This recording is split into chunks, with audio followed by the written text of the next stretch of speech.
വരാം ശ്രീ എൻ ശ്രീകുമാർ. എന്തായാലും വസന്ത് തെങ്ങമ്പള്ളിക്ക് ഇപ്പോൾ വലിയ ആശ്വാസത്തോടെയും ആത്മവിശ്വാസത്തോടെയും ഒക്കെ ഈ ചർച്ചയിൽ സംസാരിക്കാം. പക്ഷേ ഇതായിരുന്നോ ശ്രീകുമാർ നേരത്തെ ഉണ്ടായിരുന്ന സാഹചര്യം? അത് മാത്രവുമല്ല, ഈ തരൂരിന്റെ തിരുത്ത്, ആ തിരുത്ത് താങ്കൾക്കറിയാമല്ലോ, ആ ലേഖനം എന്നത് എത്രത്തോളം പ്രധാനപ്പെട്ടതായിരുന്നു. ഒരു എഡിറ്റോറിയൽ പേജിലാണ് അത്തരത്തിലൊരു ലേഖനം വന്നത്. അത് ശശി തരൂരിന്റെ ലേഖനം എന്നതിന് മറ്റ് ഒരു പക്ഷേ രാഷ്ട്രീയത്തിനപ്പുറത്തുള്ള ചില ക്രെഡിബിളാകുന്ന ലേഖനങ്ങൾ എന്ന്, ക്രെഡിബിളാകുന്ന റൈറ്റിംഗ് എന്നൊക്കെ പൊതുവെ അദ്ദേഹത്തിന്റെ വായനക്കാരും പ്രതീക്ഷിക്കുന്നുണ്ടാകാം ഈ രാഷ്ട്രീയം മാറ്റിവെച്ച് നോക്കിയാൽ. അത് മാത്രവുമല്ല, ദേശീയ തലത്തിലടക്കം ആ ആർട്ടിക്കിൾ ചർച്ച ചെയ്യപ്പെടും. അത് ഒരു ഇംഗ്ലീഷ് ആർട്ടിക്കിൾ ആയിരുന്നു എന്നതുകൊണ്ട് തന്നെ അങ്ങനെ വലിയ പ്രതിസന്ധിയിലായിരുന്നില്ലേ പാർട്ടി? ഇപ്പോൾ ഈ വസന്ത് പറയുന്നത് പോലെ ആയിരുന്നോ സാഹചര്യം? തരൂരിന്റെ തിരുത്ത് ഈ മട്ടിൽ മതിയോ? നോക്കൂ അഭിലാഷേ, ശശി തരൂര് അദ്ദേഹത്തിൻ്റെതായ എഴുത്തും വായനയൊക്കെ നടക്കുന്ന ഒരു കോൺഗ്രസിന്റെ നേതാവാണ്. അദ്ദേഹം എന്തെഴുതി എന്നുള്ളതിനെ കുറിച്ച് അവിടെ പറയുന്നില്ല, കാരണം അത് വസന്ത് പറഞ്ഞു കഴിഞ്ഞു. പക്ഷെ അദ്ദേഹം വർക്കിംഗ് കമ്മിറ്റി മെമ്പറാണ് എന്ന സ്ഥാനം മറന്നുകൊണ്ട് ഒരു ലേഖനം തന്റെ സ്വഭാവത്തിൽ വരുത്തിയ കാര്യമാണ് ചർച്ചാ വിഷയമായത്. കേരളത്തിലെ കോൺഗ്രസിന്റെ നേതാക്കൾ ആരും ശശി തരൂരിനോടൊപ്പം നിന്നില്ല. അദ്ദേഹത്തിന് തിരുത്താൻ പറ്റിയ ഒരു അവസരം ഇന്ന് ടൈംസ് ഓഫ് ഇന്ത്യ ഉണ്ടാക്കി കൊടുത്തു. അദ്ദേഹം അത് ഭംഗിയായി ഉപയോഗിച്ചു. അവിടെ ശശി തരൂരിന്റെ തന്ത്രത്തെയാണ് ഞാൻ കാണുന്നത്.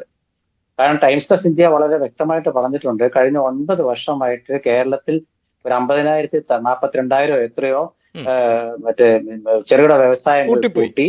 അത് മാത്രമല്ല, ലക്ഷക്കണക്കിന്, അതെ, 1,00,000-ലധികം ആളുകൾക്ക് ജോലി നഷ്ടപ്പെട്ടു.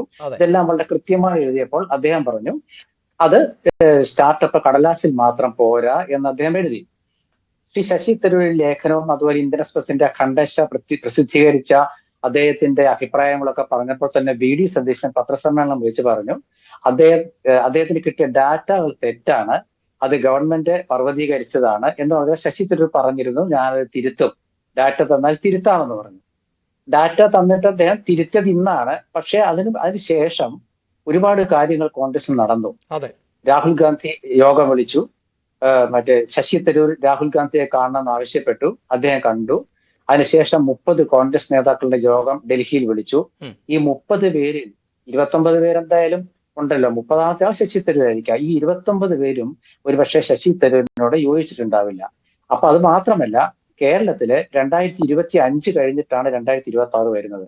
അപ്പൊ 2025 തദ്ദേശ തെരഞ്ഞെടുപ്പില് UDFന് എതിരായി LDF ഉപയോഗിക്കുന്ന ആയുധം ശശി തരൂരിന്റെ പ്രസംഗവും എഴുത്തുമാണ് എന്ന് കൂട്ടമായ അഭിപ്രായം വന്നെങ്കിൽ ഒരുപക്ഷെ അത് അദ്ദേഹത്തിന് തിരുത്താനുള്ള ഒരു അവസരം കൂടി രണ്ടാമത്തെ അവസരം കൊടുത്തിട്ടുണ്ട്.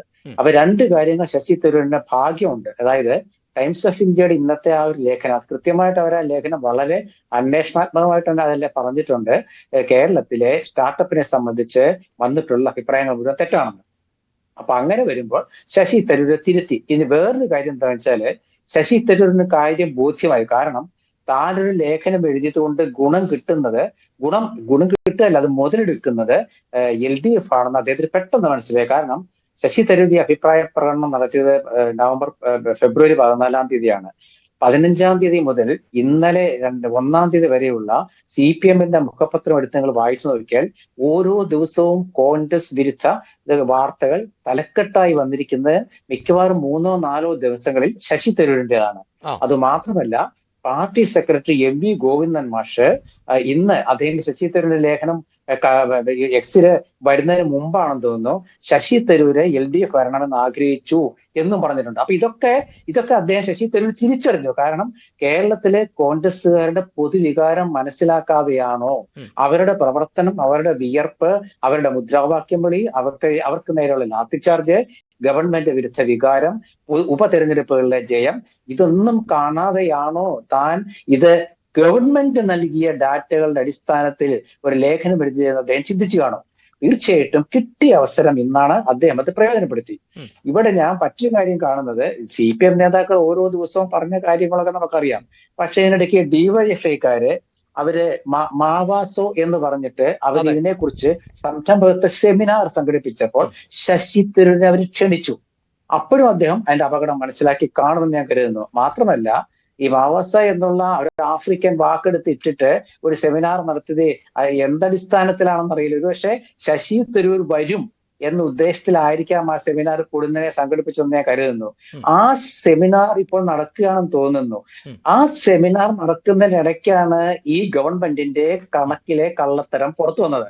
ആ പുറത്തു വന്നപ്പോൾ ശശി തരൂർ തിരിച്ചെഴുതിയാൽ CPM നാളെ എന്തു പറയുമെന്നാണ് കേരളം ഉറ്റുനോക്കുന്നത്. കാരണം ശശി തരൂർ വിപ്ലവകാരിയാണെന്നാണ് CPM പറഞ്ഞത്.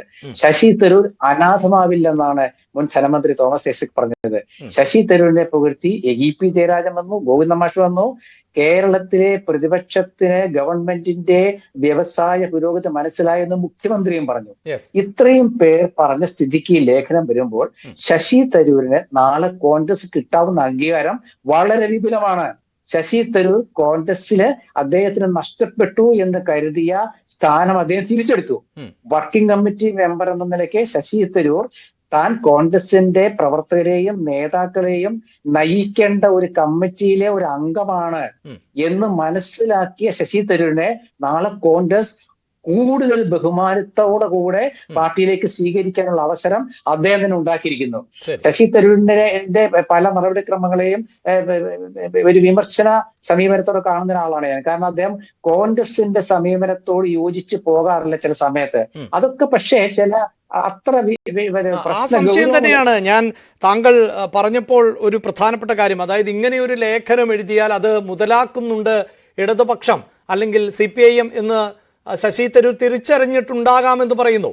അതിനുശേഷമുള്ള ശശി തരൂരിന്റെ ചില പ്രതികരണങ്ങൾ കൂടിയുണ്ടല്ലോ. അത് ഇത്തരത്തിൽ പത്രങ്ങളിൽ വന്നതാണ്. പിന്നീട് അത് തെറ്റായി പരാമർശിക്കുന്നു എന്നൊക്കെ പറയുമ്പോൾ തന്നെ വേണ്ട രീതിയിൽ കോൺഗ്രസ് പ്രയോജനപ്പെടുത്തുന്നില്ല, തനിക്ക് മറ്റു വാതിലുകളും അവസരങ്ങളും ഉണ്ട് എന്ന തരത്തിലുള്ള പ്രതികരണങ്ങൾ ഉൾപ്പെടെ ശശി തരൂരിന്റെ ഭാഗത്ത് നിന്നുണ്ടായിരുന്നു. അപ്പോൾ ശ്രീകുമാർ സാർ പറയുന്നത് പോലെ ആണോ? അതായത് ഈ ലേഖനം എഴുതുന്നതിന് മുമ്പ് ഇത് മാറിയേക്കാമെന്ന ഒരു തോന്നലും ശശി തരൂരിന് ഉണ്ടായിരുന്നില്ല എന്ന് നിരീക്ഷിക്കാൻ പറ്റുമോ? അല്ല, ശശി തരൂരിന്റെ കോൺഗ്രസ് പരിഗണിച്ചിട്ടില്ല എന്നൊരു അദ്ദേഹത്തിന്റെ തോന്നൽ ഉണ്ടായിക്കാണ്. ഇല്ലെന്ന് ഞാൻ പറയുന്നില്ല. കാരണം അത് അദ്ദേഹത്തിന്റെ കോൺഗ്രസിന്റെ കുറ്റമല്ലല്ലോ. കോൺഗ്രസിന് കൊടുക്കാൻ പറ്റാവുന്ന ഏറ്റവും പരമോന്നത പദവി പ്രതിപക്ഷത്തിരിക്കുമ്പോ എന്താണ്? പാർട്ടിയുടെ വർക്കിംഗ് കമ്മിറ്റി അംഗത്വം. നേരെ മറിച്ച് നോക്കൂ അഭിലാഷേ, ഇദ്ദേഹം കോൺഗ്രസിൽ വന്ന സമയത്ത് കോൺഗ്രസ് അദ്ദേഹത്തെ മന്ത്രിയാക്കി.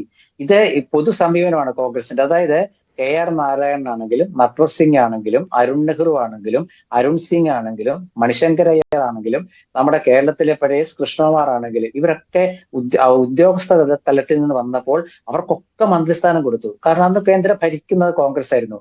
പ്രതിപക്ഷത്തുള്ള കോൺഗ്രസ് ശശി തരൂരിന് കൊടുക്കാവുന്ന ഏറ്റവും വലിയ പോസ്റ്റ് വർക്കിംഗ് കമ്മിറ്റി മെമ്പറാണ്. അത് അവർ കൊടുത്തു. പക്ഷേ അദ്ദേഹത്തിന്റെ കേരളത്തിന്റെ ഒരു പൊതു സ്വഭാവമുണ്ട്. അത് ഇവിടുത്തെ കേരളീയ കോൺഗ്രസ് മനസ്സ് എന്ന് പറയുന്നത് മാർക്സിസ്റ്റ് പാർട്ടിയുമായി മല്ലടിച്ചു വളർന്ന മനസ്സാണ്. ഇപ്പൊ കണ്ണൂരിലത്തെ കോൺഗ്രസും മാർക്സിസ്റ്റ് പ്രവർത്തകരും തമ്മിലുള്ള വ്യത്യാസം കേരളം മുഴുവൻ ചർച്ച ചെയ്യുന്നതാണ്. അവർ രണ്ടു കൂട്ടർക്കും പരസ്പരാധാരം അവർ അത്രയും കഠിനമായിട്ട് മല്ലടിച്ച് വളരുന്നവരാണ്. അപ്പൊ കേരളത്തിലെ കോൺഗ്രസ് എന്ന് പറയുന്നത് CPM കമ്മ്യൂണിസ്റ്റുകളുമായിട്ട് മല്ലടിച്ച് വളർന്നവരാണ്.